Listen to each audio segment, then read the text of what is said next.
আসসালামু আলাইকুম প্রিয় শিক্ষার্থীবৃন্দ, আশা করছি তোমরা ভালো আছো, সুস্থ আছো এবং স্বাস্থ্যবিধি মেনে তোমরা বাড়িতে অবস্থান করছো এবং আশা করছি সবাই নিরাপদে আছো। প্রিয় শিক্ষার্থীবৃন্দ, শ্রদ্ধাভাজন অভিভাবকবৃন্দ, আমার সুপ্রিয় সহকর্মীবৃন্দ, আপনারা যে যেখানে বসে আমার ক্লাসটুকু উপভোগ করছেন, সকলকে আমার ক্লাসে আন্তরিক অভিনন্দন এবং শুভেচ্ছা। প্রিয় শিক্ষার্থীবৃন্দ, তোমাদের সাথে আমার এর আগে বেশ কয়েকটি ক্লাসে দেখা হয়েছে। কেন দেখা হয়েছে সেই প্রেক্ষাপট আমি তোমাদেরকে বর্ণনা করেছি। আজকে দীর্ঘদিন যাবৎ তোমরা তোমাদের প্রিয় শিক্ষা প্রতিষ্ঠানে ফিরতে পারছো না, আমি যেতে পারছি না আমার প্রিয় মুখগুলোর সামনে, আমার প্রিয় ক্লাসরুম, যেখানে আমি আমার নিজেকে ফিরে পাই, যেই জায়গাটুকু আমি উপভোগ করি, সেই জায়গায় আমি যেতে পারছি না। স্বাভাবিক কারণে তোমাদের সাথে আমার যে ব্যবধান তৈরি হয়েছে, সাক্ষাতের ব্যবধান, সেই ব্যবধান যেন একটু ঘুচে যায়, একটু কমে যায়, সেই ব্যবধানটুকু কমানোর অভিপ্রায়ে আজকে আমি তোমাদের সামনে একটি গুরুত্বপূর্ণ ক্লাস নিয়ে হাজির হয়েছি। আমি আশা করছি তোমরা এখনও আছো এবং শেষ পর্যন্ত আমার সাথে থাকবে এবং শুনবে। তোমাদের কোনো প্রশ্ন যদি তোমাদের মনে উদিত হয়, জানার কোনো আগ্রহ জাগে, অবশ্যই তোমরা কমেন্টসে আমাকে প্রশ্ন করবে। এবং শুধু তোমরা নিজেরাই নয়, তুমি শেয়ার করে তোমার বন্ধুদেরকে জানিয়ে দাও, যেন তারাও ক্লাসটুকু দেখে উপকৃত হয়। আমি তোমাদের সাথে এর আগে বেশ কয়েকটি ক্লাসে বাংলা দ্বিতীয় পত্রের 2 নম্বর অধ্যায়, যেটা অত্যন্ত গুরুত্বপূর্ণ আমাদের জন্যে, সেটা হচ্ছে প্রমিত বাংলা বানান রীতি, সেখানে আমি বেশ কয়েকটি প্রশ্ন আলোচনা করেছি। এরপরে তোমাদের সাথে আমি আলোচনা করেছি বাক্যতত্ত্ব, এবং এটাতে 2টা ক্লাস ছিল। তোমরা খেয়াল করবে, আমি ওই 2টা ক্লাস আগে নেওয়ার কারণ হচ্ছে যেন আজকের ক্লাসটুকু তোমাদের বুঝতে সুবিধা হয়, আজকের ক্লাসটুকুতে ধরতে তোমাদের সুবিধা হয়, সেই কারণে আমি আগে ওইগুলো আলোচনা করেছি। তোমরা খেয়াল করে থাকবে যে আমার পেছনে বোর্ডে লেখা আছে ভাষার অপপ্রয়োগ ও শুদ্ধ প্রয়োগ, এবং এই অধ্যায়টার অবস্থান আমাদের বাংলা দ্বিতীয় পত্রের ব্যাকরণের 6 নম্বর অধ্যায়। 6 নম্বর অধ্যায়ে কতে আমি আগে বলেছি যে ব্যাকরণের প্রত্যেকটা প্রশ্নেরই একটা অল্টারনেটিভ প্রশ্ন থাকবে, একটা বিকল্প প্রশ্ন থাকে, অর্থাৎ একটার অথবা থাকে আরেকটা। তো স্বভাবতই 6 নম্বর অধ্যায়েও 2টা প্রশ্ন থাকবে। একটা 6-এর ক, সেখানে 8টা বাক্য থাকবে, অশুদ্ধ বাক্য। তোমাদেরকে এই অশুদ্ধ বাক্যগুলোকে শুদ্ধ করতে হবে। এটার অল্টারনেটিভ থাকবে একটি অনুচ্ছেদ, 3টি বাক্যের, 4টি বাক্যের বা 5টি বাক্যের অনুচ্ছেদ থাকবে। সেই অনুচ্ছেদের মধ্যেও অনধিক 5টি ভুল দেওয়া থাকবে। তোমাদেরকে ওই ভুলগুলো খুঁজে বের করতে হবে এবং ওই বাক্যগুলোকে, অনুচ্ছেদটাকে শুদ্ধ করতে হবে। তো আমি আজকে তোমাদের সাথে কথা বলবো 6 নম্বর অধ্যায়ের 1 নম্বর প্রশ্নে কয়ে, 6-এর কতে থাকবে ভাষার অপপ্রয়োগ ও শুদ্ধ প্রয়োগ। এখানে 2টা জিনিস তোমাদেরকে মনে রাখতে হবে। 1, বাক্য কী কারণে অশুদ্ধ হয়, তোমাকে এই কারণটা আগে চিহ্নিত করতে হবে। তুমি খেয়াল করবে, যদি তুমি বাক্য কেন ভুল হয় এটা যদি চিহ্নিত করতে পারো, তাইলে অবশ্যই এটা শুদ্ধ করার সমাধানটাও তুমি পেয়ে যাবে। তুমি খেয়াল করবে, তুমি যখন কোনো ডাক্তারের কাছে যাও, কোনো রোগে আক্রান্ত হওয়ার পরে তুমি দেখবে যে ডাক্তার তোমাকে ওই রোগ সম্পর্কে নানাবিধ প্রশ্ন করে, হাজার হাজার প্রশ্ন করে ওই রোগের ইতিহাস জানতে চায়। কারণ তিনি জানতে চান যে তোমার রোগটা কেন হলো, রোগ হওয়ার কারণটা কী। তিনি কারণটা আগে নির্ণয় করেন, তারপরে তিনি প্রেসক্রাইব করেন, ওষুধ দেন। অর্থাৎ কারণটা তিনি ধরতে পারলে যখন তোমাকে ওষুধটা দেওয়া হয়, তখন তুমি তাড়াতাড়ি সুস্থ হয়ে যাও।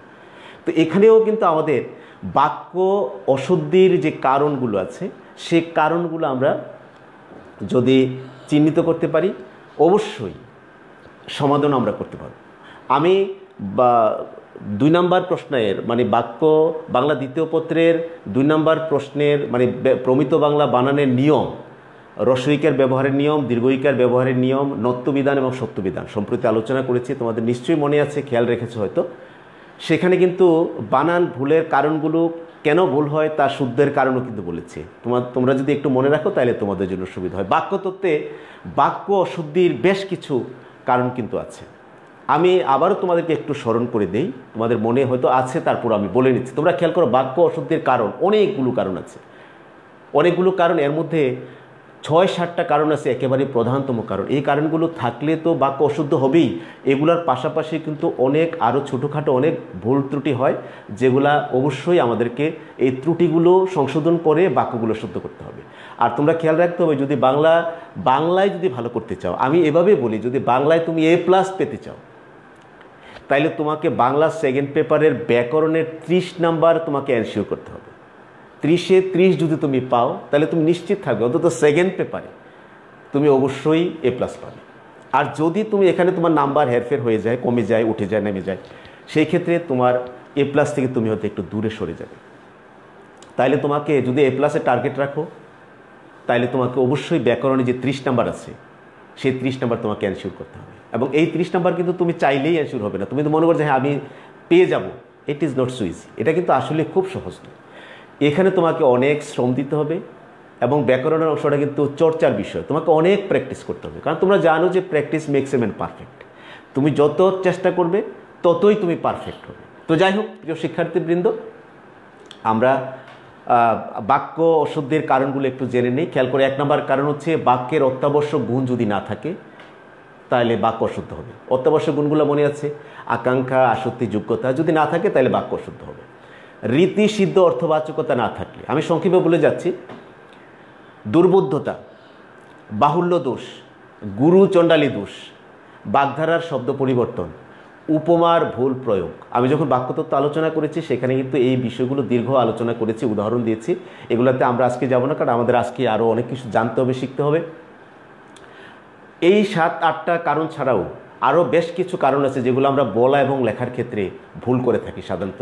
একটা ভুল হচ্ছে বানানের ভুল, আরেকটা ভুল হচ্ছে অশুদ্ধ পদের ভুল, অর্থাৎ আমরা পদটাকে অশুদ্ধভাবে প্রয়োগ করি শব্দে বা বাক্যে। তো সেক্ষেত্রেও কিন্তু আমার বাক্য অশুদ্ধ হয়ে যাচ্ছে। এছাড়া আরও কিছু ভুল আছে যেগুলো আমরা একেবারে হামেশা বলা যায় যে ইচ্ছে করেই করি। এর মধ্যে একটা হচ্ছে বাক্যে পদবিন্যাসের ত্রুটি। তোমরা নিশ্চয়ই, আমি বাক্যতত্ত্বের প্রথম ক্লাসে তোমাদের সাথে আলোচনা করেছিলাম, বাক্যে পদক্রম বলে একটা শব্দ আছে এবং এটা খুবই গুরুত্বপূর্ণ। এই পদক্রম কিন্তু আমাদেরকে মেনে চলতে হবে, অর্থাৎ কোন শব্দটা কোথায় বসবে, আগে বসবে না পরে বসবে, সেটা কিন্তু তোমাকে অবশ্যই চিহ্নিত করতে হবে। আগে কর্তা বসবে তারপরে ক্রিয়া বসবে, নাকি আগে কর্তা বসবে ক্রিয়া বসবে কর্ম বসবে, এরকম কোনটা আগে পিছিয়ে বসবে সেটা তোমাকে আগে জেনে নিতে হবে। তারপরে থাকে সন্ধি গঠিত ভুল, থাকে সমাজ গঠিত ভুল, প্রত্যয় গঠিত ভুল, সাধু চলিত ভাষার মিশ্রণজনিত ত্রুটি, এটা বারবার আমি উল্লেখ করছি, উচ্চারণ দোষ গঠিত ত্রুটি, বচন ঘটিত ত্রুটি, লিঙ্গ প্রয়োগ জনিত ত্রুটি। এই ত্রুটিগুলো থেকে যদি আমরা বাঁচতে পারি তাহলে আমাদের বাক্য কিন্তু শুদ্ধ হয়ে যাবে। তাহলে খেয়াল করে আমরা বেশ কিছু কারণ কিন্তু চিহ্নিত করলাম বাক্য কেন অশুদ্ধ হয়। সুতরাং এই কারণগুলো যেন না হয় সেই জন্য আমরা আমাদেরকে একটু সচেষ্ট রাখবো। প্রিয় শিক্ষার্থীবৃন্দ, তোমরা খেয়াল করবে আমাদের সাথে আমাদের যে ভাষার বর্ণমালা আছে সেই বর্ণমালার সাথে আমাদের পরিচয়টা কিন্তু খুব গভীর না। আমরা বর্ণমালাগুলোকে কিন্তু খুব ভালোভাবে চিনি না, খুব ভালোভাবে উচ্চারণ করতে পারি না। আমাদের যে 50টা বর্ণমালা আছে সেই 50টা বর্ণ, স্বরবর্ণ এবং ব্যঞ্জনবর্ণ মিলে, সেগুলো কিন্তু ভালোভাবে চিনি না। আমি যদি তোমাদেরকে এখনই প্রশ্ন করি, যদি জিজ্ঞেস করি যে আমাদের ব্যঞ্জন বর্ণগুলো তুমি ক থেকে চন্দ্রবিন্দু পর্যন্ত একটু বলতে পারবে, অনেকেই ভুলে গেছে, অনেকেরই মনে নাই, অনেকেরই বর্ণগুলো ঠিকভাবে তোমরা লিখতে পারছো না। তাহলে খেয়াল করো, বর্ণের সাথে আমাদের যেমন পরিচয় নাই, এর পেছনে কিন্তু আরেকটা গোপন সংবাদ হচ্ছে যুক্ত ব্যঞ্জনগুলোর সাথে আমাদের পরিচয় এতই কম যে এটা অপরিচয়ের মতো। মানে আমরা যুক্ত ব্যঞ্জনগুলোকে কিন্তু ভালোভাবে চিনি না। স্বাভাবিক কারণে, যেহেতু যুক্ত ব্যঞ্জন আমাদের অনেক এবং এগুলোকে আমাদের শব্দে বা বাক্যে প্রয়োগ করতে হয়, তো যেহেতু আমরা এগুলোকে চিনি না, তো স্বাভাবিক কারণে আমাদের শব্দ বাক্য ভুল হয়ে যাচ্ছে। তাইলে আমাদেরকে খেয়াল করতে হবে কি, আমাদের বর্ণগুলোকে আগে চিনতে হবে, যুক্ত ব্যঞ্জনগুলোকে আগে চিনতে হবে এবং এ নিয়ে আমরা আরও পরে একটা ক্লাস নিব আমি। তো খেয়াল করো, তাহলে আমরা আমাদের মূল ক্লাসে চলে যাই। আমরা বাংলা লিখতে গিয়ে সাধারণত যেই ক্ষেত্রগুলোতে ভুল করি, তিনটা ক্ষেত্র আছে। তুমি খেয়াল করবে, আমরা ক্ষেত্রে যাবার আগে আজকে আমরা মূলত আমাদের ভাষার অপপ্রয়োগ এবং শুদ্ধ প্রয়োগের এই চ্যাপ্টারের মধ্যে যেই জিনিসটা সবচেয়ে বেশি আমরা ভুল করি সেটার নাম হচ্ছে শব্দের অপপ্রয়োগ। আমি বোর্ডে লিখলাম শব্দের অপপ্রয়োগ। আমরা এই জিনিসটা নিয়ে আলোচনা করব, তোমরা খেয়াল করবে শব্দের অপপ্রয়োগ। তাহলে খেয়াল করো, আমরা বলতে গিয়ে অথবা লিখতে গিয়ে যে জায়গাগুলোতে ভুল করি সেই জায়গাগুলোকে আগে শনাক্ত করা দরকার, যে আমরা কোথায় কোথায় ভুলটা করি।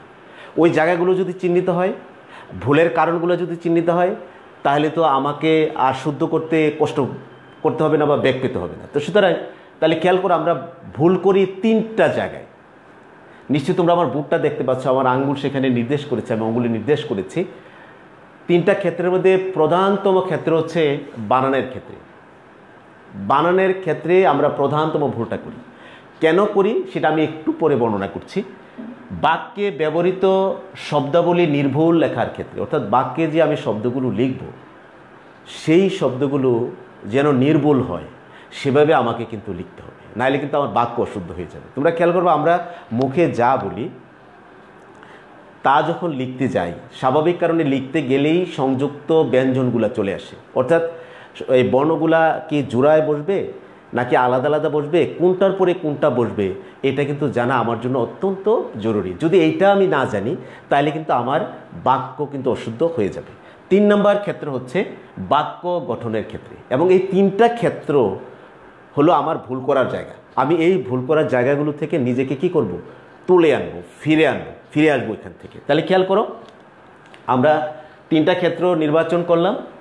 কোন কোন জায়গায় আমার এই ভুলগুলো হচ্ছে, শব্দের অপপ্রয়োগগুলো কোন কোন জায়গায় হচ্ছে, তাহলে তিনটা জায়গায় হচ্ছে। এক হচ্ছে বানানের ক্ষেত্রে, বাক্যে ব্যবহৃত শব্দাবলী নির্ভুল লেখার ক্ষেত্রে, আর একটা হচ্ছে বাক্য গঠনের ক্ষেত্রে। তুমি খেয়াল করো, আমরা স্বল্প শিক্ষিত হই আর উচ্চ শিক্ষিত হই, বানান লেখার সময় আমার বিবেচনায় কেন ভুল হয় বানানগুলো, তার প্রধানতম কারণ হচ্ছে, 1 নাম্বার হচ্ছে ওই বিশেষ শব্দটি কখনোই মন দিয়ে শেখা হয়নি। অর্থাৎ যেই শব্দটা ভুল হয়ে যাচ্ছে ওই শব্দটা কখনোই মন দিয়ে শেখা হয়নি, 1 নাম্বার কারণ। যদি আমি মন দিয়ে শিখতাম তাহলে কখনোই ওই বিশেষ শব্দটা আমি ভুল করতাম না। প্রিয় শিক্ষার্থীবৃন্দ, কোনো শব্দকে, শব্দের প্রতি, বানানের প্রতি বিশেষ মনোযোগ দেয়া হয়নি। তুমি খেয়াল করবা, এটা আমি যদি এভাবে বলি যে বিশেষ মনোযোগ দেওয়া হয়নি, কারণটা এরকম যে বাংলা আমার মাতৃভাষা, আমার যা খুশি আমি লিখব, শুদ্ধ না হয়ে যাবে কোথায়। এই যে চিন্তা, এই যে বিকৃত চিন্তা, এই চিন্তা থেকে আমাদেরকে বের হয়ে আসতে হবে। আমার মাতৃভাষা, আমি যা খুশি তা কিন্তু লিখতে পারবো না, যা খুশি তা কিন্তু আমি করতে পারছি না। আমার ভাষার নির্দিষ্ট ব্যাকরণ আছে, আমার ভাষার শব্দগুলো ব্যাকরণের অনুসারী, ব্যাকরণকে মেনেই তারা চলে। তো সুতরাং আমি তো চাইলেই কিন্তু অন্যদিকে যেতে পারছি না, আমি ইচ্ছা মতো লিখতে পারছি না, সুতরাং আমি ঠিকভাবে কিন্তু মনোযোগও দিতে পারছি না। আবার 3 নম্বর কারণ হচ্ছে, শব্দ যখন ভুল হয় ওই শব্দটাকে শুদ্ধ করবার জন্য কখনোই অভিধান খোলার যে কষ্ট সেটাকে স্বীকার করি না। অর্থাৎ শব্দ ভুল হচ্ছে, আমার সন্দেহ দেখা দিয়েছে, হ্যাঁ শব্দটা বোধহয় একটু ভুল, আমি ওই ভুল শব্দটাকে একবার যদি অভিধানের পাতা উল্টিয়ে যদি আমি দেখে নিই তাহলেও কিন্তু আমার ওই শব্দটা আর ভুল হচ্ছে না, কিন্তু আমরা সেই কষ্টটা কিন্তু স্বীকার করতে চাই। কেন আমি অভিধান খুলতে যাব? আবার মজার বিষয় হচ্ছে, এই অভিধান খুলে দেখার, পৃষ্ঠা উল্টিয়ে দেখার অভ্যাসটা কিন্তু ছোটোবেলাতেই রপ্ত করতে হয়। যদি ছোটোবেলায় এই অভ্যাসটা তৈরি না হয় তাইলে এই বুড়ো বয়সে, বড়োবেলায় এসে কিন্তু ভারী ঝুঁকি বলে মনে হয়। তো সুতরাং যখনই তোমার বানান নিয়ে কোনো সন্দেহ দেখা দিবে তখন অবশ্যই তুমি একটু অভিধানটা উল্টিয়ে দেখবে, তাইলে তোমার বানান কিন্তু ভুল হবে না। তুমি খেয়াল করবে, আমরা 4 নম্বর কারণ হচ্ছে বানানের ক্ষেত্রে যে ভুলটা হয়, আমরা মুখে যা উচ্চারণ করি, যা বলি, ঠিক সেই উচ্চারণে কিন্তু আমরা শব্দগুলো লিখি। তুমি খেয়াল করো, আমরা মুখে যা বলি সেই উচ্চারণে কিন্তু আমরা শব্দগুলো লিখি। প্রিয় শিক্ষার্থীবৃন্দ, তুমি খেয়াল করে থাকবে, যেমন অনেকেই আছেন এরকম শব্দ লেখেন। তোমরা কি আমার বোর্ড দেখতে পাচ্ছ?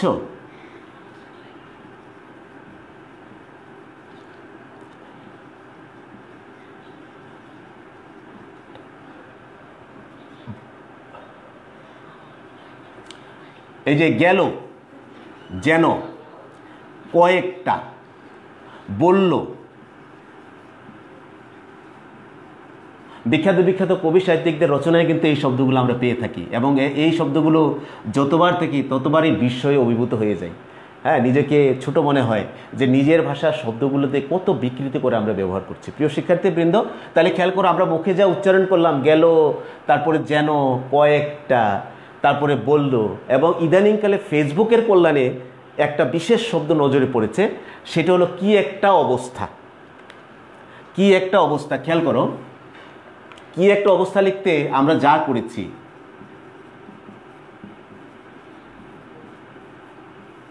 কি একটা, তাহলে খেয়াল করো, অর্থাৎ আমি মুখে যা উচ্চারণ করছি আমি কিন্তু সেই শব্দটা কিন্তু লিখে ফেলছি। কিন্তু প্রশ্ন কি মনে একবারও জাগে না যে আমি আমার মনের অজান্তেই কিন্তু আমার ভাষার শব্দগুলোকে বিকৃত করে ফেলছি? এটা তো বাংলা একাডেমির দোষ না, আমাকে শেখানো, আমার উচিত আমার নিজ থেকে শেখা।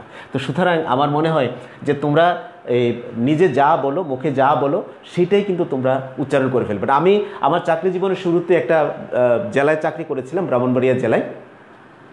আমি শ্রদ্ধা রেখেই বলছি, কাউকে ছোটো করার উদ্দেশ্য আমার নয়।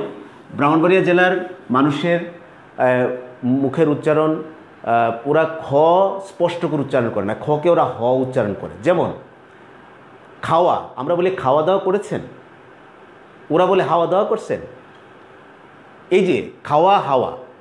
এবং আমরা খেয়াল করেছিলাম যে পরীক্ষার যখন দেয় আমাদের মেয়েরা, স্পেশালি আমি ব্রাহ্মণবাড়িয়া মহিলা কলেজে চাকরি করেছি, তো সেখানে দেখেছি যে মেয়েরা পরীক্ষার খাতায়ও কিন্তু ওই খ যখন তারা হ উচ্চারণ করে, ওই খয়ের জায়গায় ওরা হয়ে লিখে ফেলে। অর্থাৎ আমরা মুখে যেটা উচ্চারণ করি আমরা ঠিক সেটাই কিন্তু করে ফেলি। তো সুতরাং আমরা খেয়াল রাখবো যে আমরা যা উচ্চারণ করি সেটার জন্য আমাদের বিকৃত না হয়ে যায়, আমরা যেন সঠিক শব্দটা আমরা লিখি। আবার আরেকটা বিষয় আছে, কোনো শব্দ যদি ভুল উচ্চারণের অভ্যাস থাকে, যে কোনো শব্দ আসলে আমার অভ্যাস এটা ভুল উচ্চারণ করা, সেক্ষেত্রে ওই ভুল উচ্চারণের প্রভাবেও কিন্তু অনেক সময় আমরা ভুল শব্দ কিন্তু লিখি। তুমি খেয়াল করবে, আমাদের খুব পরিচিত শব্দ,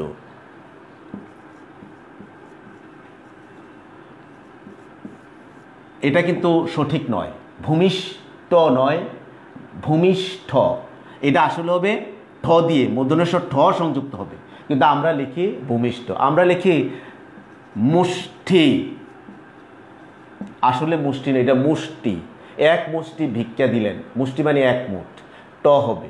তারপরে আমরা অতিষ্ঠ, কিন্তু আমরা লিখি অতিষ্ঠ, আমি অতিষ্ঠ হয়ে গেছি, ট দিয়ে লিখি। অর্থাৎ আমি এই যে ভুল উচ্চারণ করে আমার অভ্যাস, সেই অভ্যাস থেকে আমাদেরকে বেরিয়ে আসতে হবে। অর্থাৎ আমার যে উচ্চারণের ভুলটা হয় সেই প্রভাবে আমি ভুল শব্দ লিখি, এটা থেকে আমাদেরকে বের হয়ে আসতে হবে। প্রিয় শিক্ষার্থীবৃন্দ, এই যে ভুল হওয়ার যে প্রবণতা, এই ভুল হওয়া যদি জানার আগ্রহ থাকে, ভাষার প্রতি যদি প্রেম থাকে, তাইলে এই দোষ থেকে নিজেকে মুক্ত রাখা যায়।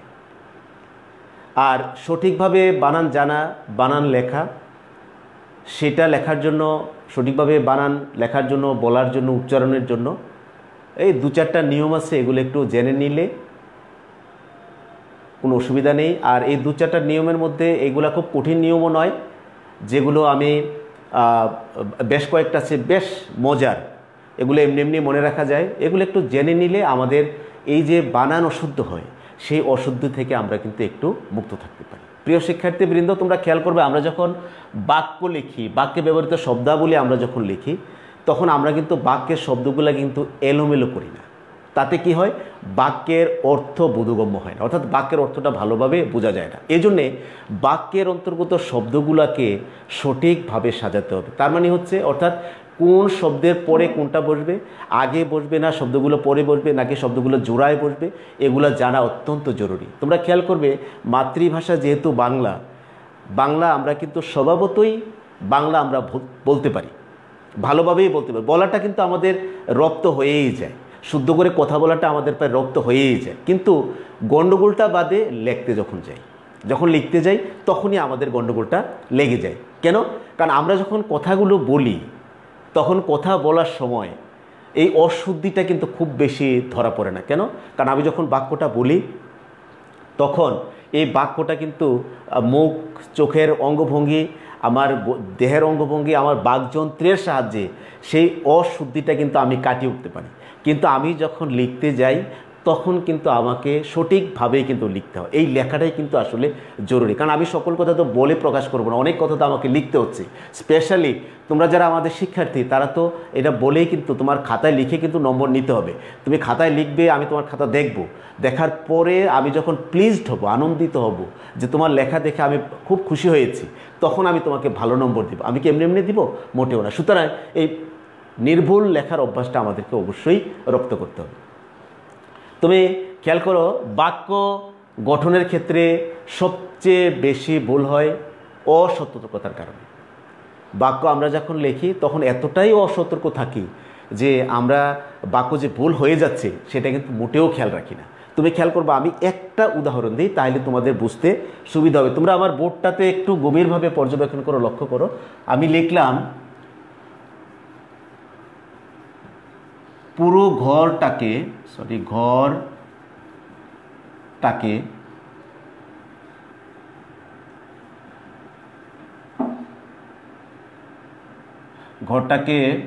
রাখতে হবে সার্বক্ষণিক পরিচ্ছন্ন।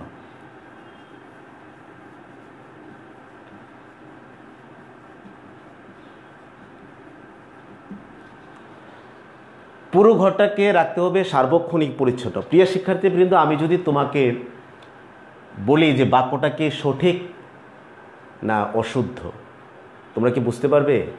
যদি আমরা যদি সতর্ক হতাম তাহলে কিন্তু ধরতে পারতাম, বুঝতে পারতাম যে বাক্যটা আসলে অশুদ্ধ।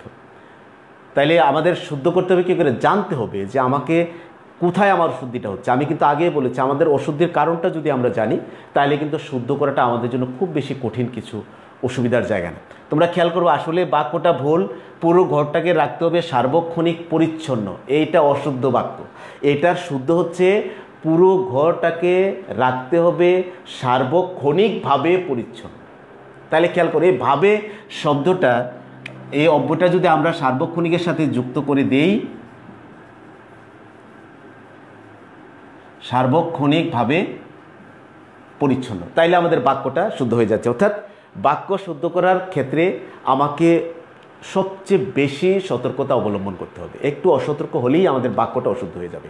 আর পরীক্ষায় ভালো নম্বর পাওয়ার জন্য সঠিক বাক্য লেখা, শুদ্ধ বাক্য লেখা, শুদ্ধ বানান লেখা খুব বেশি জরুরি। এখন ধরো তুমি পরীক্ষার খাতা শুরুতেই অনেকগুলো ভুল বানান দিয়ে তুমি তোমার শব্দ লিখলে, পরীক্ষার যিনি এক্সামিনার তিনি দেখে খুব বিরক্ত হলেন। তুমি কি ভালো নাম্বার আশা করতে পারো? মোটেও। তোমাকে ভালো নাম্বার পেতে হলে অবশ্যই কি করতে হবে? খাতাকে এমনভাবে উপস্থাপন করতে হবে যিনি তোমার খাতা দেখবেন তিনি যেন খুশি হন, তোমার প্রতি যেন তিনি প্লিজড হন। খুশি হলেই কিন্তু তোমার অবশ্যই তুমি কি করে ভালো নাম্বার পেতে পারো, অন্যথায় কিন্তু ভালো নাম্বার পাওয়ার সুযোগ আমাদের নাই। প্রিয় শিক্ষার্থীবৃন্দ, আমি আজকের মূল আলোচনায় যাব। এখন মূল আলোচনা বলছি এই জন্যে যে আমি এমন কিছু শব্দ, তোমরা খেয়াল করবে আমার বোর্ডের আমার বাম পাশে, হয়তো তোমাদের ডান পাশে, আমার এই বোর্ডের এই পাশে সবুজ কালিতে নীল কালিতে আমি কিছু শব্দ লিখেছি। এখানে বোধহয় 15-16টা শব্দ আছে। আমি এই শব্দগুলোকে, সবগুলা শব্দই প্রায় আমরা অপপ্রয়োগ করি। আমরা জানি জেনেও কিন্তু অপপ্রয়োগ করি। কেন অপপ্রয়োগ করি? লিখতে গেলে আমাদের অপপ্রয়োগটা কেন হয় সেটা কিন্তু আমরা আজকে লিখব। এবং আমি আশা করব আজকে এই যে 14-15টা শব্দ যদি আমি শুদ্ধ করে দেই, এই শব্দগুলা আমরা প্রায় প্রতিনিয়ত ব্যবহার করি। প্রতিনিয়ত। এটা তুমি ব্যক্তিগতভাবে ব্যবহার করছো, আমরা যারা দপ্তরে কাজ করছি আমরা দাপ্তরিকভাবে কিন্তু আমরা এই ভুল শব্দগুলো, অর্থাৎ এই শব্দগুলোকে অপপ্রয়োগ করছি, ভুলভাবে ব্যবহার করছি। এই ভুল থেকে যেন আমরা নিজেকে বাঁচিয়ে রাখতে পারি, আমাদের ভুলটা যেন না হয়, এই জন্য আজকে আমি শব্দের অপপ্রয়োগ নিয়ে কথা বলবো, এই জন্য সিদ্ধান্ত নিয়েছি। এবং এই শব্দগুলো তোমরা একটু মনোযোগ দিবে আশা করছি, এবং এই শব্দগুলো আমাদেরকে জানতে হবে। তোমরা খেয়াল করবে আমরা যে শব্দের অপপ্রয়োগ করি কেন, তার প্রধানতম কারণ হচ্ছে আমরা শব্দের অর্থটা জানি না।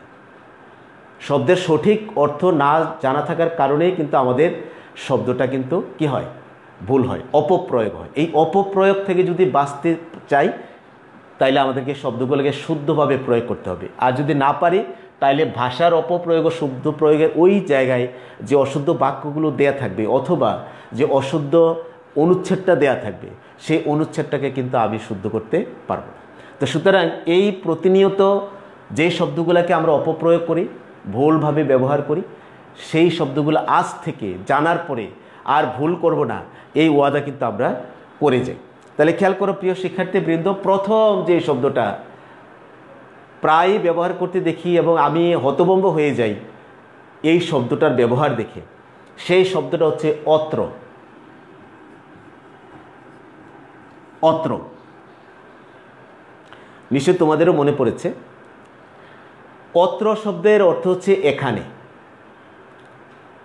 যত্র যেখানে, তত্র সেখানে, যত্র তত্র যেখানে সেখানে। তাইলে অত্র হচ্ছে এখানে, কিন্তু অত্র শব্দ দিয়ে এই বোঝানোর কোনো সুযোগ নাই। অত্র দিয়ে এই বোঝানোর কোনো সুযোগ নাই। অত্র শব্দের অর্থই হচ্ছে এখানে। কিন্তু আমরা করি কি, আমরা এই অত্র প্রতিষ্ঠান, অত্র বিদ্যালয়, অত্র কলেজ, অত্র এলাকা, এই শব্দগুলো তো আমরা প্রায় প্রতিনিয়ত দেখি এবং ব্যবহার করি। সেখানে কিন্তু আমাদের এই বিষয়টা চোখে পড়ে। অত্র দিয়ে যেহেতু এই বোঝানোর সুযোগ নাই, সুতরাং অত্র শব্দটা আমরা অপপ্রয়োগ করছি, ভুলভাবে প্রয়োগ করছি। আমরা অত্র প্রতিষ্ঠান, অত্র বিদ্যালয়, অত্র কলেজ, অত্র এলাকা না বলে আমাদের বলা উচিত এই প্রতিষ্ঠান, এই কলেজ, এই এলাকা ইত্যাদি ইত্যাদি। তো আমরা আজকে থেকে অত্র আর ব্যবহার করব না, কারণ অত্র শব্দটা যেহেতু শুদ্ধ প্রয়োগ হচ্ছে না, অত্র আমরা ব্যবহার করব না। প্রিয় শিক্ষার্থীবৃন্দ, একেবারে পরিচিত শব্দ উল্লেখিত। তোমরা লেখো প্রায়ই উল্লেখিত। ব্যাকরণগত দিক থেকে উল্লেখিত কোনো শব্দই নাই বাংলা সাহিত্যে। এটা একেবারেই আমাদের বানান সম্পর্কে জ্ঞান না থাকার কারণে এমনটা হয়ে থাকে। উল্লেখিত শব্দের ব্যবহার প্রমিত বাংলায় নাই। কারণ কি? কারণ উল্লেখিত শব্দটার সঠিক শুদ্ধ রূপ হচ্ছে উল্লিখিত। ল ল সংযুক্ত রস্বইকার, খ রস্বইকার তো উল্লিখিত। এই উল্লিখিত শব্দটা তৈরি হয়েছে, উল্লেখিত শব্দটা তৈরি হয়েছে উত যোগ লিখিত। উত মানে উপরে বা আগে, লিখিত মানে যা লেখা হয়েছে, অর্থাৎ আগে বা উপরে যেটা লেখা হয়েছে সেটা হচ্ছে উল্লেখিত, উত যোগ লিখিত। তাইলে এই উল্লেখিত মানে কিন্তু উপরোল্লেখিত নয়। উল্লেখিত বা পূর্ব উল্লেখিত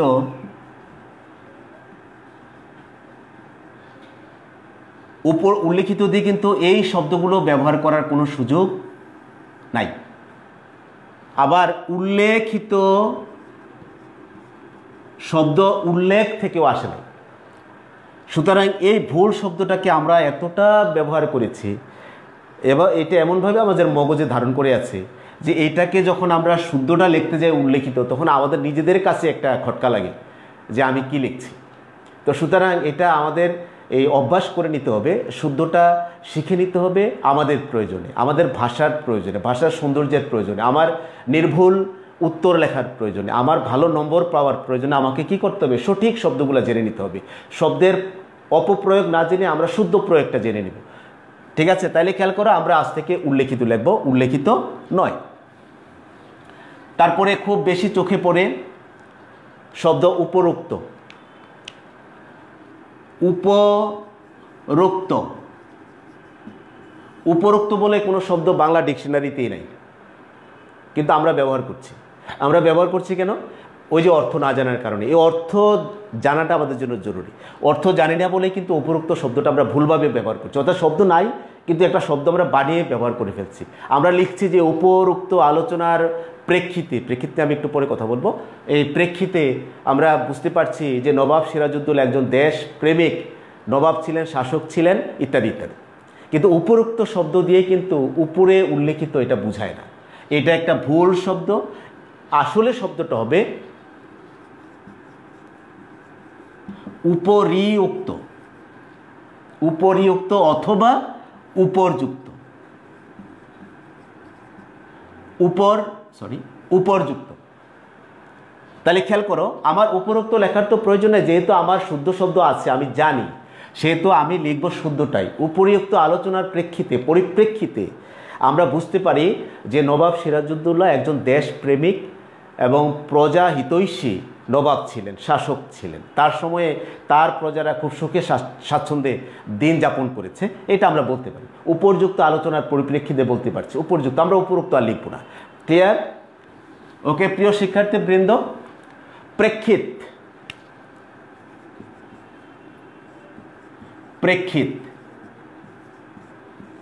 এই প্রেক্ষিত শব্দটাকে পরিপ্রেক্ষিত শব্দের সমার্থক হিসেবে ব্যবহার করা হয়, অর্থাৎ পরিপ্রেক্ষিত শব্দটাকে ব্যবহার করতে গিয়ে আমরা প্রেক্ষিত বলি, কিন্তু আমরা কিন্তু কখনোই ভাবি না যে পরিপ্রেক্ষিত এবং প্রেক্ষিত দুটো আলাদা শব্দ।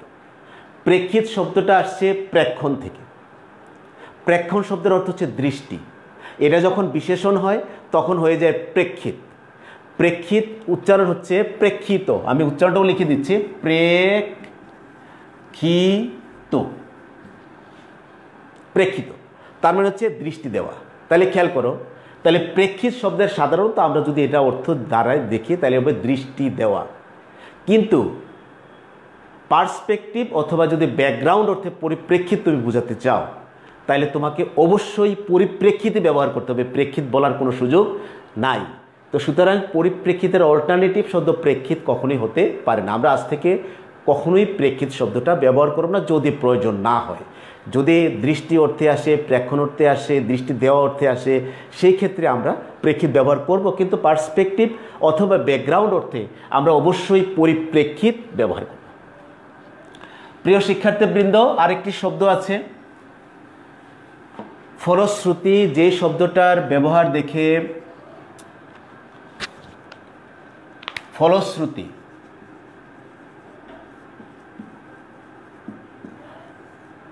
ফল, পরিণাম, রেজাল্ট, এর অর্থে এই ফলশ্রুতি শব্দের ব্যবহার দেখে আমি প্রায় হতভম্ব হয়ে যাই।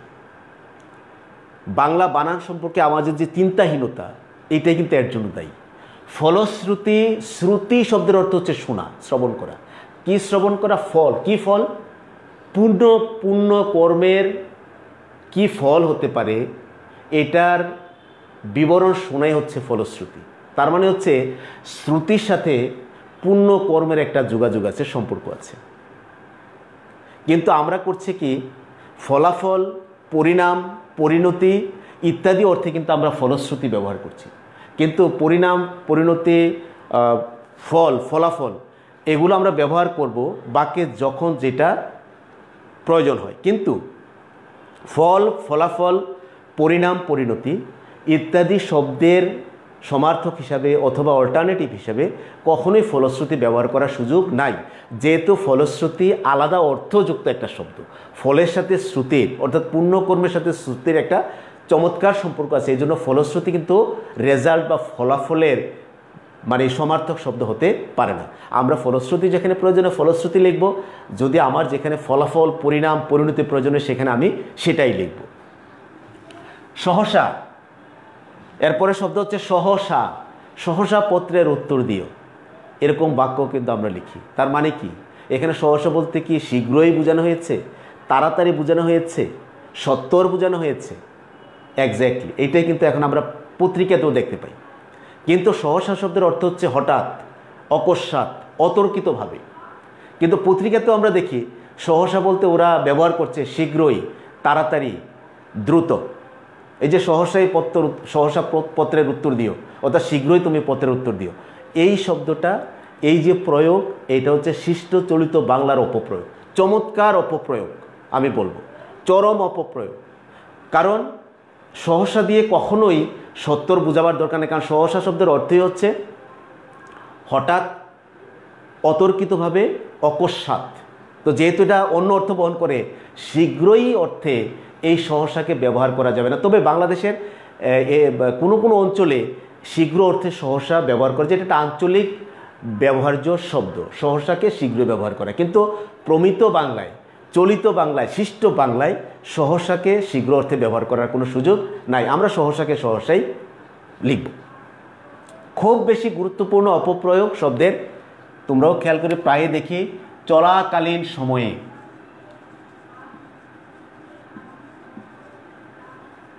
চলাকালীন সময়ে অথবা থাকাকালীন সময়ে, কালীন সময়। খেয়াল করো, কালীন এই শব্দটা আসছে কাল থেকে। কাল, কালের বিশেষণ হচ্ছে কালীন। কালীন মানে হচ্ছে সময়। যেমন মৃত্যুকালীন প্রার্থনা, যুদ্ধকালীন অর্থনৈতিক মন্দা, এই যে কালীন, কালীন মানে সময়, অর্থাৎ যুদ্ধের সময় অর্থনৈতিক মন্দা। মৃত্যুকালীন প্রার্থনা মানে মৃত্যুর সময়ে প্রার্থনা। তাইলে কালীন মানে সময়, তাইলে চলাকালীন শব্দের অর্থ হচ্ছে চলার সময়ে, চলার সময়ে। এখন যদি তুমি আবার এই সময়টাকেও নিয়ে আসো এখানে, তাইলে খেয়াল করে দেখো, একই শব্দে দুইটা সময়ে চলে আসছে। তার মানে এই যে সময়টা, এই সময়টা কিন্তু একেবারেই বাহুল্য এবং অর্থহীন। এ ধরনের বাহুল্য বর্জন করতে হবে। আমি বাক্য অশুদ্ধির একটা অন্যতম কারণ বলেছি বাহুল্য দোষ, অর্থাৎ অপ্রয়োজনীয় শব্দ দিয়ে বাক্যকে ভরিয়ে ফেলার কোনো প্রয়োজন নেই। চলাকালীন সময়ে লেখবা না, তোমরা লেখবা চলাকালীন। থাকাকালীন ঠিক একই ভুল, থাকাকালীন, থাকার সময়ে। আবার যখন তুমি সময় নিয়ে আসবে তখন দেখা যাবে যে দুইটা সময় চলে আসে। তো সেই জন্য একটা সময়কে তোমাকে অবশ্যই বাদ দিতে হবে। যদি বাদ দিতে হয় তাহলে পরের সময়টা লেখার দরকার নেই। এই বাহুল্য দোষে আমরা কেন দোষী হব? তো সুতরাং আমরা আজ থেকে এই শুদ্ধ শব্দগুলোকে লিখতে থাকবো। প্রিয় শিক্ষার্থীবৃন্দ, আমাদের এরপরে অত্যন্ত গুরুত্বপূর্ণ আলোচনা কি এবং কি, ক রস্বইকার এবং ক দীর্ঘইকার, ক রস্বইকার এবং ক দীর্ঘইকার, ক রস্বইকার এবং ক দীর্ঘইকার। আমি এটা বারবার বলছি এই জন্যে যে এখানে আমাদেরকে খুব বেশি বিব্রত হতে হয়, অনেক বেশি সাবধানতা অবলম্বন করতে হয়, অনেক বেশি প্রশ্নের মুখোমুখি হতে হয়। এই জন্য তুমি খেয়াল করবে কোথায় ক রস্বইকার হবে, কোথায় ক দীর্ঘইকার হবে, বানানের নিয়মে আমি বলেছিলাম। তারপর আমি আরেকটু স্মরণ করিয়ে দিই। তুমি খেয়াল করো, আমি যখন তোমাকে জিজ্ঞেস করব, এই আবেদা তুমি কি খাবে, তুমি আমাকে সাথে সাথে হয়তো উত্তর দিবে না স্যার, খাবো না। খাবো না মানে না। তুমি কি যাবে? না। আমি যদি তোমাকে এরকম বলি তুমি কি খাবে, ভাত না রুটি, সেই ক্ষেত্রে কিন্তু তোমার আর হার নায়ের উত্তর দেওয়ার সুযোগ নাই। তোমাকে অবশ্যই কি করতে হবে, একটু বিস্তারিত উত্তর দিয়ে বলতে হবে স্যার আমি ভাত খাবো, অথবা বলতে হবে স্যার আমি রুটি খাবো। অর্থাৎ আমি প্রথম বাক্যে বলেছি তুমি কি খাবে, না। আমি পরের বাক্যে বলেছি তুমি কি খাবে, ভাত না রুটি, তখন তুমি বলে স্যার আমি ভাত খাবো, অথবা স্যার আমি রুটি খাবো। আমি যদি আরেকটা কথা এরকমভাবে বলি, তুমি কি তাকে কথাটা বলেছ, না, হ্যাঁ। আমি যদি এভাবে বলি তুমি তাকে কি বলেছ যে সে এত রেগে আছে, তুমি খেয়াল করো আমার বলার মধ্যেই কিন্তু প্রশ্নের মধ্যে পার্থক্য চলে আসছে। তুমি কি তাকে কথাটা বলেছ, না। আমি যখন আমি বললাম তুমি তাকে কি বলেছ যে সে এত রেগে আছে, আবার আমি যদি তোমাকে বলেছি তুমি কি লিখেছ, না স্যার। আমার যদি বলি কি লিখেছ একটু পড়ে শোনাও না, তখন তুমি আমাকে পড়ে শোনাও, অর্থাৎ বিস্তারিত বিবরণ তোমাকে দিতে হবে। তুমি খেয়াল করো প্রথম প্রশ্নে ক রস্বইকার ছিল, এখানে ক রস্বইকার শুধু একটা ভূমিকা পালন করেছে। ক রস্বইকার না দিলেও পরের যে প্রশ্নবোধক চিহ্নটা তুমি কি খাবে, এই প্রশ্নবোধক চিহ্ন চিনেও দেখেও কিন্তু আমি বুঝতে পারি যে এখানে একটা প্রশ্ন আছে, একটা উত্তর দিতে হবে, এবং সেই উত্তরটা কি হবে, হয় হা অথবা নাই হবে। আর পরের যে প্রশ্নগুলো আমি করেছি স্পেশালি তুমি কি খাবে, ভাত না রুটি, তুমি তাকে কি বলেছো যে সে এত রেগে আছে, কি লিখেছো একটু পড়ে শোনাও না। এই যে কি লিখেছো, কি তুমি কি খাবে, ভাত না রুটি, এই যে এখানের প্রশ্নগুলোতে যদি তুমি কি উঠিয়ে দাও তাহলে কিন্তু এখানে প্রশ্নবোধক চিহ্ন দেখে কিন্তু বোঝা যাবে না যে এটা একটা প্রশ্নবোধক চিহ্ন। তাহলে খেয়াল করো, প্রথম প্রশ্নে তুমি কি খাবে, এখানে এটা মূলত ছিল একটা প্রশ্নবোধক অব্যয়। এই প্রশ্নবোধক অব্যয় যখন আসবে তখন ক হবে রস্বইকার দিয়ে, আর যখন প্রশ্নবোধক সর্বনাম হবে, প্রশ্নজ সর্বনাম হবে, তখন হবে দীর্ঘইকার দিয়ে। তোমরা খেয়াল করো, এই দীর্ঘইকারের প্রভাবে ক রস্বইকারের প্রশ্নসূচক কি সর্বনামের ক্ষেত্রে আরও কিছু শব্দ তৈরি হয়ে যায়, যেমন কিভাবে, ক দীর্ঘইকার ভকার কিভাবে, তা তো বুঝলাম, তুমি কিভাবে যাবে, এই যে কিভাবে, কিসের, তোমার কিসের ব্যবসা, এই যে কিসের, ক দীর্ঘইকার দন্তা সইকার কিসের, এই যে অর্থাৎ কয়ের দীর্ঘইকারের প্রভাবে কিভাবে এবং কিসে বা কিসেরও তৈরি হয়ে যাচ্ছে। তোমরা খেয়াল করো, কি শব্দের আরও কয়েকটি প্রয়োগ আমরা যদি এরকম বলি বিশ্ববোধক অব্যয়ের মাধ্যমে, কি আশ্চর্য, কি সুন্দর, কি ভয়ানক, কি বিভৎস, কি শয়তান, ইত্যাদি ইত্যাদি। মজার বিষয় হচ্ছে এই বিস্ময়বোধক অব্যয়টি যদি বাক্যের প্রথমে না বসে তাহলে কি হয়ে যায়, ক রস্বইকার কি। আর যখন যেমন বলিস কি, এটা তোমার রস্বইকার হয়ে যাবে। আর এটা যখন বাক্যের শুরুতে বলবে কি বলিস, তখন এটা দীর্ঘইকার হবে। এই পার্থক্য কিন্তু নিশ্চয়ই মাথায় রাখতে হবে। তাহলে খেয়াল করো, ক রস্বইকার যখন থাকবে বাক্যে এটা হবে প্রশ্নবোধক অব্যয়, আর ক দীর্ঘইকার যখন হবে এটা তখন হয়ে যাবে প্রশ্নবোধক সর্বনাম। এটা কিন্তু একটু মাথায় রাখতে হবে। তাহলে তোমার কোথায় ক রস্বইকার হবে, কোথায় ক দীর্ঘইকার হবে, এইটার আর ঝামেলা হবে না। এরপরে আসো বাধ্য অবলিক বাধ্যগত, বাধ্যগত। খুবই উচ্চশিক্ষিত অনেক ভদ্রলোকদের দরখাস্ত যখন দেখি তখন দেখি যে ওনাদের দরখাস্তের একদম শেষে লেখা আছে আপনার একান্ত বাধ্যগত, ইউর মোস্ট ওবিডিয়েন্ট। এই ইংরেজির হয়তো বঙ্গানুবাদ, ঠিক আছে, এটাই হলো। কিন্তু এই শব্দটা বাধ্যগত কেন আসবে? তাইলে আমরা ধরে নিতে পারি যে বাধ্যগত এই শব্দটা অনুগত শব্দের সাদৃশ্যে তৈরি করেছেন। অনুগত, তাহলে খেয়াল করো, অনুগত হচ্ছে কোথা থেকে পেলাম? ছোটোবেলায় যখন পত্রলিখন চ্যাপ্টার পড়াতেন আমাদের স্কুলের স্যারেরা, হাই স্কুলের কলেজের স্যারেরা, তখন ওই চ্যাপ্টারে আমরা দেখেছি, আমরা পত্রলিখনের শেষে লিখতো যে আপনার একান্ত বাধ্যগত ছাত্র। ইংরেজিতে পড়তাম ইউর মোস্ট ওবিডিয়েন্ট পিউপিল অথবা ইউর মোস্ট ওবিডিয়েন্ট স্টুডেন্ট। এরকম কিন্তু আমরা শিখেছি। এই যে ছোটোবেলার এই যে জ্ঞান অর্জন, এটাই কিন্তু আমাদেরকে এখন পর্যন্ত ঝাপটে ধরে রেখেছে। ইউর মোস্ট ওবিডিয়েন্ট, বাধ্যগত। এই বাধ্যগত কোনো ডিকশনারির অভিধানের শব্দ নয়, কারণ অনুগত এর সাদৃশ্যে তৈরি হলেও অনুগত শব্দটা আসছে অনুগমন থেকে। এটা একটা বিশেষ পদ, অনুগমন করে যে, অনুগামী, অনুগত, এটা বিশেষ পদ। অনুগমন করা ব্যক্তি, অনুগত ব্যক্তি একটু বাধ্য হবেন, এটাই স্বাভাবিক। আমি আমার অধ্যক্ষ মহোদয়ের কাছে অনুগত, আমি ওনার কাছে বাধ্য, এটা স্বাভাবিক। কিন্তু আমার এই শব্দটা কিন্তু বাধ্যগত, কিন্তু বাধ্যগমন থেকে আসেনি। বাধ্যগমন বলে কোনো শব্দ নাই, তাইলে বাধ্যগত শব্দটা ভুল। এই বাধ্যগত শব্দ এখন থেকে আর লেখা যাবে না, আমাদেরকে একান্তই লিখতে হবে বাধ্য। আপনার একান্ত বাধ্য মোহাম্মদ উমক, অথবা আপনার একান্ত অনুগত মোহাম্মদ উমক, অথবা আপনার বিশ্বস্ত অমক। বাধ্যগত লেখার কোনো সুযোগ আমাদের নাই। খুবই গুরুত্বপূর্ণ লক্ষণ, লক্ষণ তোমরা খেয়াল করছো, প্রথম লক্ষণ লক্ষীয় মূর্ধন্য। লক্ষণ শব্দের অর্থ হচ্ছে বৈশিষ্ট্য, গুণ, গুণাবলী। আর পরের লক্ষণ বানানোর পার্থক্য আছে, নিশ্চয়ই খেয়াল রাখতে হবে। লক্ষণ ক্ষীয়র সাথে একটা ম আছে, কিন্তু তোমরা বিভীষণের প্রতি মেঘনাদ কবিতায় কিন্তু লক্ষণ পেয়েছো। লক্ষণ কে? রামের ভাই, রামানুজ, রামের অনুজ, ছোট ভাই, এই লক্ষণ। তাহলে খেয়াল করো। আবার তোমরা কিন্তু অনেকে বলো স্যার আমি কিন্তু লক্ষ্মী মেয়ের মতো আপনার ক্লাসটি শুনছি বা আমি ক্লাসটি করেছি।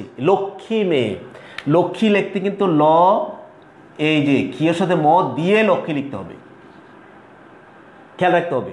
লক্ষণ দিয়ে যদি তুমি লক্ষ্মী ক্ষীয় দীর্ঘইকার দাও তাহলে বিলকুল অশুদ্ধ শব্দ লেখা হয়ে যাবে।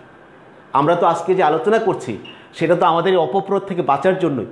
আমি লক্ষ্মী মেয়ের মতো আপনার ক্লাস শুনছি, এই লক্ষ্মী লিখতে কিন্তু ক্ষীয়র সাথে একটা ম আছে। কেন? তুমি খেয়াল করে থাকবে, আমি যখন ছোটো ছিলাম, স্পেশালি যখন হাই স্কুলে পড়ে ক্রিকেট খেলা একটু একটু বুঝি।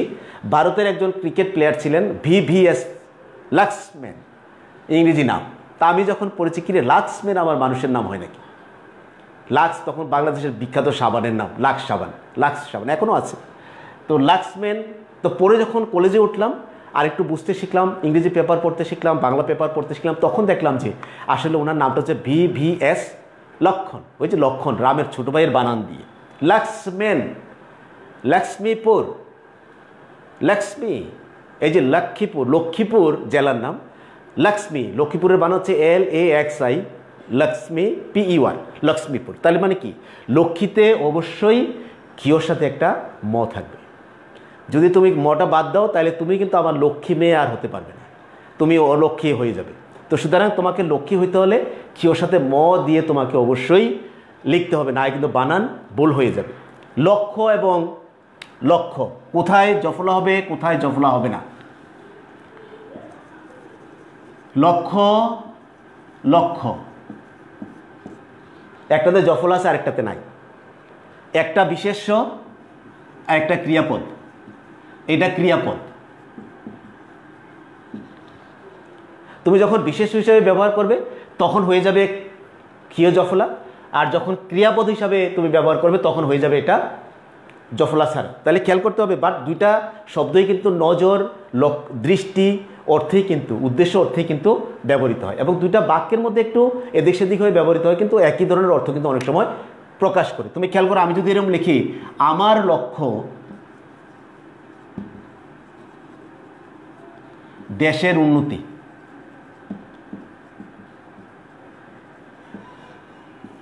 এখানে বিশেষ্য পদ, এখানে উদ্দেশ্য, আমার লক্ষ্য মানে আমার উদ্দেশ্য, এই জন্য এটা জফলা হয়েছে। আবার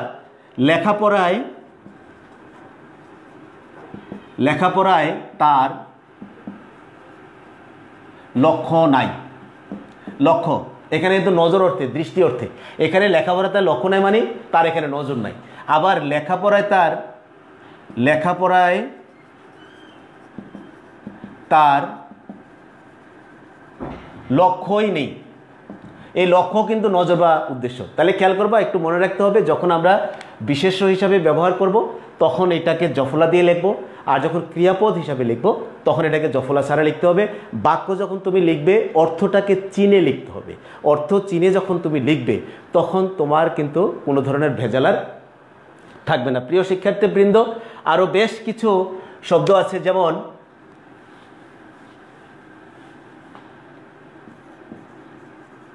বোধ হয়, আবার বোধ হয়।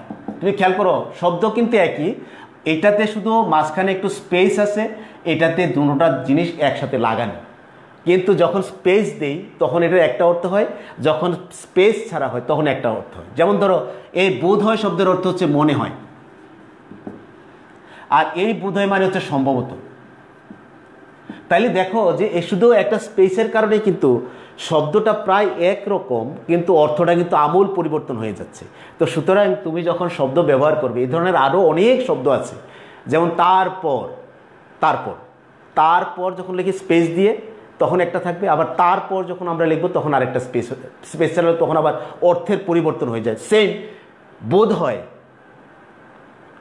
বোধ হয় সে এতক্ষণে পৌঁছে গেছে, তার মানে আমার মনে হয় সে এতক্ষণে পৌঁছে গেছে। আবার এখানে যদি লিখি বোধ হয় আজ ঝড় বৃষ্টি হতে পারে, তার মানে সম্ভবত আজকে ঝড় বৃষ্টি হতে পারে। তা সুতরাং তুমি যখন লিখবে তখন অর্থটা দেখে একটু লিখতে হবে। প্রিয় শিক্ষার্থীবৃন্দ,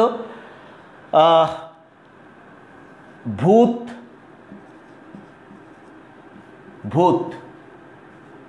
একটা রস্যকার দিয়ে একটা দীর্ঘকার দিয়ে, ভূত তুমি শুধু একটু মনে রাখবে, আমি সংক্ষিপ্ত করে দিচ্ছি। ভূত শুধু অদ্ভুত আর ভুতুরে, অদ্ভুত আর ভুতুরে এই শব্দটা ছাড়া, এই দুইটা শব্দ ছাড়া যত জায়গায় তুমি ভূত পাবে সব দীর্ঘকার হবে, এটা যেন মনে থাকে। অদ্ভুত আর ভুতুরে এই দুইটা শব্দেই শুধু ভূতের মধ্যে রস্যকার, আর এই দুইটা শব্দ ছাড়া যত জায়গায় তুমি ভূত পাবে সব জায়গায় দীর্ঘকার। যেমন অভূতপূর্ব, ভূতপূর্ব ইত্যাদিতে তো অনেক শব্দ আছে, জেনে নিতে হবে। তারপরে আসো দু এবং দু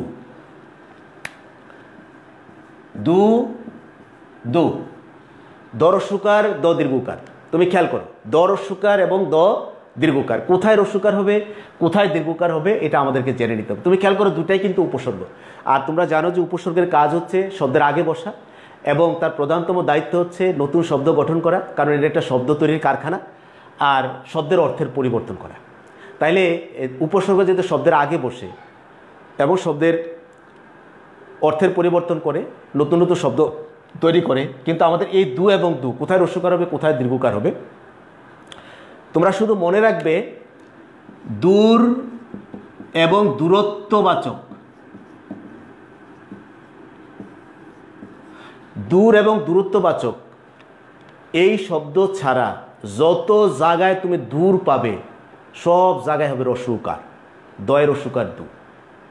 ক্লিয়ার? যেমন প্রাদুর্ভাব, দুর্যোগ, দুঃশাসন, দুর্ভোগ, দুর্নাম, এগুলাতে সব রস্যকার হবে।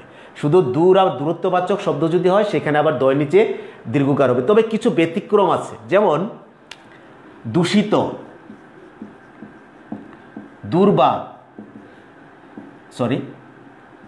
দূত, এই তিনটা শব্দে আবার দীর্ঘকার হয়।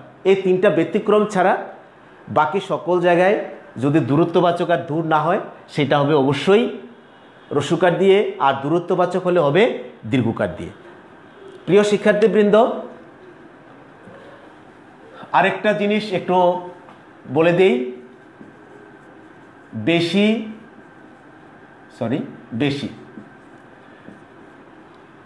তালবস্য রস্যইকার দিয়ে যেটা, এটা প্রায় আমরা একসময় লিখতাম, সবাই তালবস্য দীর্ঘইকার দিয়ে লেখে, ইদানিংকালে রস্যইকার দিয়ে লেখার প্রবণতা শুরু হয়েছে। তো বেশি শব্দের অর্থ হচ্ছে অনেক, প্রচুর। আর এই বেশি শব্দের অর্থ হচ্ছে ছদ্মবেশ ধারণকারী বা ছদ্মবেশধারী, বেশধারী, যে বেশ ধারণ করে, অর্থাৎ যার রূপ বদলাই ফেলে। তাহলে খেয়াল করো, বেশি এবং বেশি, যদি তুমি কোনো বাক্যে যদি তালবস্য দীর্ঘইকার দিয়ে লেখো তাহলে তোমার বাক্যের অর্থ রীতিমতো চেঞ্জ হয়ে যাবে, বাক্যের অর্থ আমূল পরিবর্তন হয়ে যাবে। কারণ এই বেশি দিয়ে কিন্তু বেশ ধারণ করা বোঝাচ্ছে, আর এই বেশি দিয়ে আমাদের বোঝাচ্ছে প্রচুর, অনেক, এ লট অফ। তাহলে খেয়াল করো, আমাদের যে সাধারণত আমরা যে লেখাজোখাগুলো করি, পরীক্ষায় উত্তর লিখি, প্রশ্ন লিখি, সেই প্রশ্নের মধ্যে কিন্তু আমাদের আসলে তালবস্য দিয়েই কিন্তু লেখা উচিত। তাইলে আমরা এখন থেকে তালবস্য দিয়েই কিন্তু লিখব। প্রিয় শিক্ষার্থীবৃন্দ, নিচ এবং নিচ, পাশ পাশ, খেয়াল করো, নিচ নিচ, ন রস্যইকার চ, নিচ মানে হচ্ছে নিচের দিকে, নিচে। আর ন দীর্ঘইকার চ মানে হচ্ছে ইতর, ছোট লোক, অভদ্র। এখন তুমি যদি কোনো বাক্যের মধ্যে লেখো ন দীর্ঘইকার চ একার দিয়ে যে নিচে আমার বক্তব্য উপস্থাপন করছি, তাইলে তোমার বাক্যের অর্থ কিন্তু হয়ে যাবে ইতর আমি আমার উত্তর আমি উপস্থাপন করছি। তার মানে এতে বাক্যের অর্থ পরিবর্তন হয়ে যাচ্ছে। তোমাকে নিচ শব্দের অর্থ জেনে নিতে হবে, জেনে বাক্যে পরিবর্তন উল্লেখ করতে হবে। এই নিচ শব্দের অর্থ নরসিকাতে, সেটা হচ্ছে নিচের দিকে, আর নিচ ন দীর্ঘইকার চ যেটা, সেটা হচ্ছে ইতর, অভদ্র, অশিষ্ট ইত্যাদি ইত্যাদি। পাশ, পার্শ্ব বা পাশে বা ছাই, ছাইয়ের তো পাশ ব্যবহার করা হয়। আর এই পাশ মানে হচ্ছে উত্তীর্ণ। তো যেহেতু অর্থের পার্থক্য আছে এবং আমরা ব্যবহারেরও পার্থক্য থাকবে, অর্থ বুঝে আমরা ব্যবহারটা লিখব। প্রিয় শিক্ষার্থীবৃন্দ, আমরা এতক্ষণ ধরে আমাদের প্রায় পরিচিত এই শব্দগুলো অপপ্রয়োগ করে থাকি। আমি আবার একটু স্মরণ করে দেই, অত্র, উল্লিখিত, উপরিউক্ত, ফলশ্রুতি, সহসা, চলাকালীন, থাকাকালীন, করস্বীকার কি, ক দীর্ঘইকার কি, বাধ্যকত্ব নয়, বাধ্য, বোধ হয়, বোধ হয়, লক্ষ্য, লক্ষ্য, লক্ষণ, লক্ষণ, পাশ, পাশ, বেশি, বেশি, নিচ, নিচ, তারপরে ভূত, ভূত, দু। এই পরিচিত প্রায় ব্যবহার্য এই শব্দগুলো কিন্তু আমরা প্রায় অপপ্রয়োগ করি। তো আমি আশা করছি যে তোমরা আজকের পরে এই শব্দগুলো যখন লিখবে তখন শুদ্ধ প্রয়োগে লিখবে। প্রিয় শিক্ষার্থীবৃন্দ, এই আরেকটি অস্থির চিত্ততার ক্ষেত্র আছে শব্দের শেষে উকার নিয়ে। যেমন ভালো, কালো, এত, কত, তত, যত, মতো, কোনো, যেন, যেন তেন, হেন, কেন। এদের মধ্যে বেশ কিছু শব্দ আমরা এভাবেও অনেকে লেখেন, যেন, জ জফলা আকার ন উকার, যেন, জ জফলা আকার ন উকার, তেন, ত জফলা আকার ন উকার, তেন। তারপরে কেন, এই যে উকার নিয়ে যত গণ্ডগোল, কেন লিখি। তবে হেন এই শব্দটাকে আবার হেন অথবা হেন এরকমভাবে কেউ এ পর্যন্ত লেখেনি, লেখলেও আসলে খুব বেশি আশ্চর্য আমি হব না। এরকম লেখো আমাদের চোখের মধ্যে পড়ে। এরপরে এমন, তেমন, যেমন, এই যে এমন, এ মৌকার মো ন এমন, সরি, যেমন, তেমন, এই ধরনের বানানো কিন্তু আমাদের অনেক লেখায়, অনেক শিক্ষিত মানুষদের লেখার মধ্যে, কবি সাহিত্যিকদের লেখার মধ্যে আমরা পেয়ে থাকি। তারপর ধরা যাক দেয়াল লিখবো না দেওয়াল, দরজা লিখবো না দরজা। 4 ভাগের 1 ভাগ, আর মানে সমস্ত 4 ভাগের 1 ভাগ, যেটাকে আমরা শোয়া বলি না শোয়া বলি। ক্রিয়াপদের ক্ষেত্রে গেল, যাইল অর্থে, যেটা গজফলাকা লোকালো, এরকম অনেকেই লেখেন। বলল, বলিল অর্থে, তা সবসময় চোখে পড়ছে। একই শব্দ একই অর্থ বোঝাচ্ছে, অথচ লেখা হচ্ছে নানাভাবে। এই লিখন বৈচিত্র্য যুক্তিসিদ্ধ কিনা বিবেচনা করা খুবই জরুরি, কারণ সকল্পিত এমন বানান ব্যাকরণের বিচারে মান্য না হলে তা বর্জন করা উচিত। তার ফলে বানান সুস্থির হতে পারে এবং সুস্থির হওয়াই প্রয়োজন। কোনো শব্দের বানান ব্যক্তি সম্পত্তি নয়, মনে রাখতে হবে। তাই তা ব্যক্তির ইচ্ছাধীন ভৃত্যও নয়। বাংলা ভাষার বানান ভাষার সম্পত্তি, ব্যাকরণের নিয়ন্ত্রণাধীন। এই অধিকারের সীমানা সম্পর্কে ঔচিত্য জ্ঞান থাকলে বানানের ক্ষেত্রে নিয়ম প্রতিষ্ঠা করা যাবে, তা না হলে কিন্তু সম্ভব নয়। প্রিয় শিক্ষার্থীবৃন্দ, আমরা শব্দের বানান ভুল লিখি, শব্দ প্রয়োগও ভুল করি। তার মানে দাঁড়াচ্ছে শব্দের বানান অভিধানে স্থির করা আছে, আমি তা না জেনে লিখতে গিয়ে ভুল করছি, কিংবা শব্দের যে অর্থ শুদ্ধ তাকে অমান্য করে অন্য অর্থে শব্দটি ব্যবহার করছি, যেমন প্রেক্ষিত এবং ফলশ্রুতি। অনেক সময় বাক্য গঠন করতে গিয়েও ভুল বলছি এবং লিখছি। আজকাল সবসময় বক্তৃতা মঞ্চে, রেডিওতে, টেলিভিশনে শুনতে পাচ্ছি, ইভেন খবরের কাগজে কিন্তু দেখছি, এরকম বলে অনেকে যে এখন বক্তব্য রাখবেন, এখন বক্তব্য রাখবেন। নোট করো, এখন বক্তব্য রাখবেন জনপ্রিয় জননেতা মিস্টার অমুক, অথবা বক্তব্য রাখলেন। এই ধরনের কথা কিন্তু আমরা শুনি। আমরা কেউ কি একটিবারও ভাবি না বক্তব্য কি রাখার কোনো জিনিস বস্তু? তাহলে তো এমনও বলা সম্ভব, আমার কথাটা তোমার টেবিলের উপরে রেখে দাও, তখন লোকে আমাকে পাগল বলবে না? বক্তব্য রাখার কথা বলাও ওই একই রকম ব্যাপার। বক্তব্য বলা যেতে পারে, উপস্থাপন করা যেতে পারে, এমনকি হয়তো দেওয়া বা পাওয়াও যেতে পারে, কিন্তু রাখা যায় না। যদি বলি তোমার বক্তব্য এখন রেখে দাও তো, আমরা অন্য একটা ব্যাপারে কথা বলি, তাহলে রেখে দেওয়া মানে তো থামিয়ে রাখা, সরিয়ে রাখা। তাহলে মুদ্রা কথা এই দাঁড়ালো, আমরা বহু শব্দ প্রয়োগই শিথিলভাবে করে একটা ভুল চালু করে দিই, তারপর সেটাই চলতে থাকে। আর এটাকে আমরা ধরে নিই যে হয় এইটাই বোধহয় নিয়ম। আসলে এটা নিয়ম নয়, এটা নিয়মের লঙ্ঘন। এর বাইরে অনেক শব্দ নিয়ে আরেক ধরনের সমস্যা আছে। শব্দগুলো মোটেই অচেনা নয়, এমনটি সারাক্ষণই ব্যবহার করছি, কিন্তু তারপরও গণ্ডগোল কমে না। উদাহরণ দিলে বুঝতে সুবিধা হবে।